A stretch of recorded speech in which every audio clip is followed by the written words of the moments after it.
Hello everyone. We are studying Social and Political Life, Part 2nd, Class 7th, Chapter 1st on Equality. In this chapter, we are discussing about equality and inequality. We have already studied about that these children are forced into unequal situations in which their dignity is not respected. Now we are continue with it. This is because people refuse to think of them as equal as through of law required. ऐसा इसलिए होता है क्योंकि लोग क्या करते हैं, उनके बारे में इक्वल सोचते नहीं हैं, जो कि क्या कहता है, हमारा कानून भी कहता है. One of the main reason for this is that attitude change very slowly.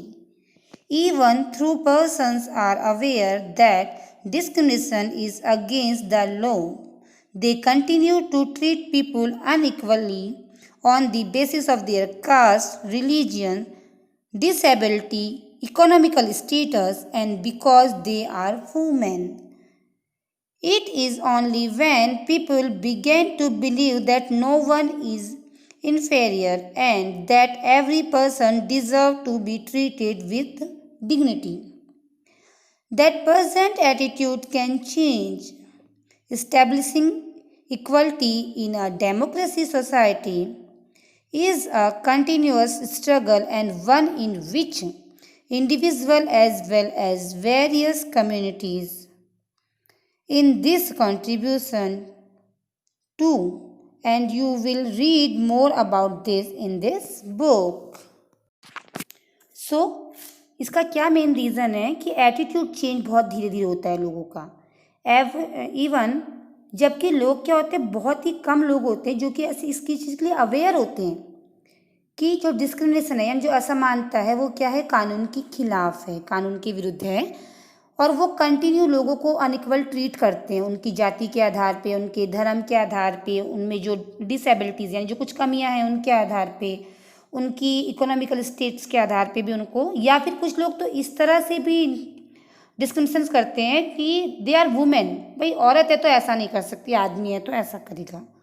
और ये कब है, क्योंकि क्या होता है कि लोग बिलीव ही नहीं कर पाते हैं कि सभी लोग समान हैं, है ना. वो पर्सनल डिज़र्व ही नहीं करते हैं उनको इक्वली ट्रीट करना, क्योंकि उनकी मेंटल लेवल यही है कि नहीं ये तो ऐसा ही होगा. अभी एटीट्यूड लोगों का चेंज हो रहा है, बट फिर भी ऐसा नहीं है कि पूरी तरह से चेंज हो गया. सोसाइटी के अंदर लोगों को अभी भी इसके लिए कंट्रीब्यूट करना पड़ रहा है, अभी भी इसके लिए स्ट्रगल करना पड़ रहा है. और ऐसा क्यों हो रहा है, क्योंकि बहुत सारी जो कम्युनिटीज़ हैं वो इसके लिए ट्राई तो कर रही हैं पर प्रॉपर सक्सेस नहीं हो रहा है. तो इसके बारे में हम क्या करेंगे आगे अपने नेक्स्ट चैप्टर के अंदर इस बुक में पढ़ेंगे. Issue of equality in other democracies.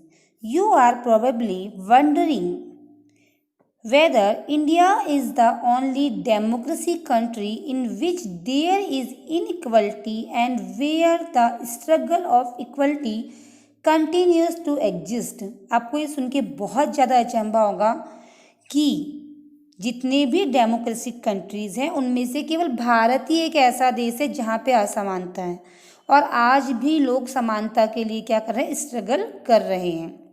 The truth is that in many democracy country around the world, और ये सच है जबकि और भी बहुत सारे देशों में क्या है, डेमोक्रेसी है.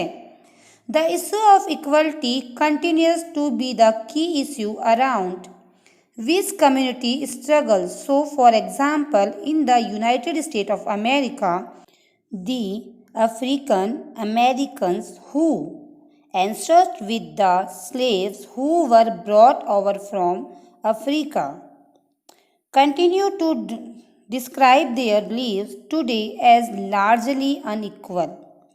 This description is the fact that there was a movement in the late 1950s to push for equal right of American and Africans.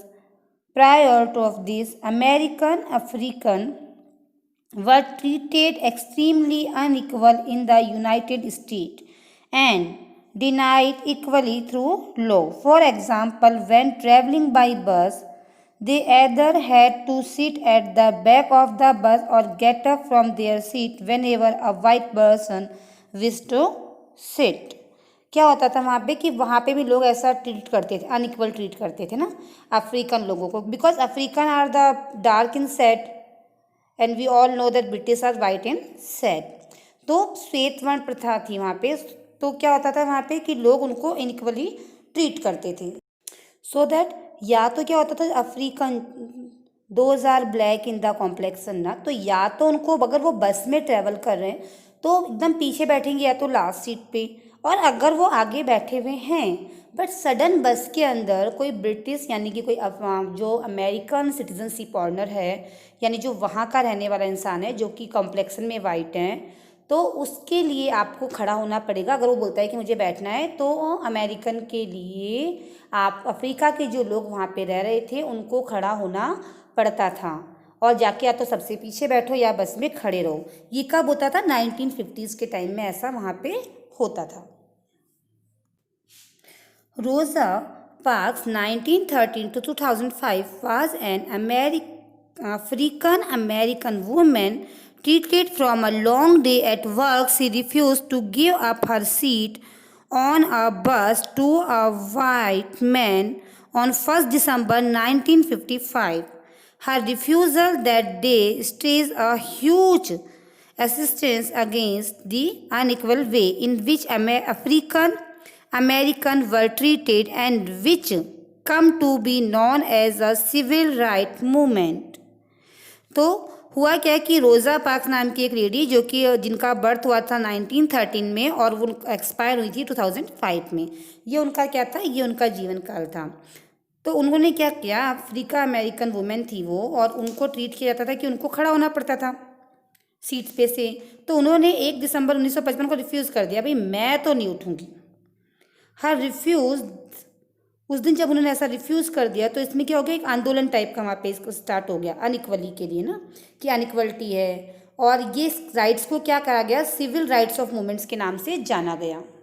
So the Civil Right Act of 1964 prohibit discrimination on the basis of race, religious of national origin.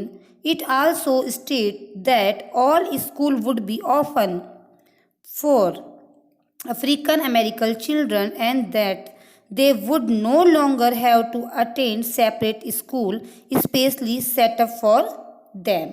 इससे एक चीज़ और वहाँ पे अच्छी हुई कि 1964 के अंदर जब इसको के बारे में बात हुई ना, द सिविल राइट एक्ट जब लागू हुआ, तो वहाँ पे जो अफ्रीकन बच्चे थे ना उनके लिए क्या था, एक अलग से स्कूल था। They are not allowed to sit with the American children in their school, तो that will be disclose.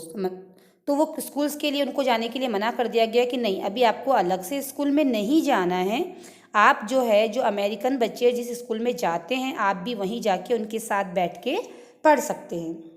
However, despite this, a majority of African American continues to be among the poorest in the country.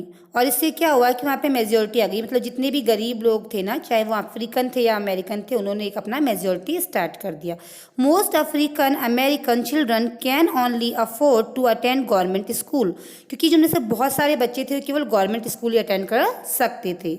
That have favour facility and poorly qualified teachers, वहाँ पे क्या थी, facilities बहुत कम थी और जो teachers थे वो भी बहुत ही कम पढ़े लिखे थे, compared to white student who either go to private school और live in area where the government school are as highly rated at private school.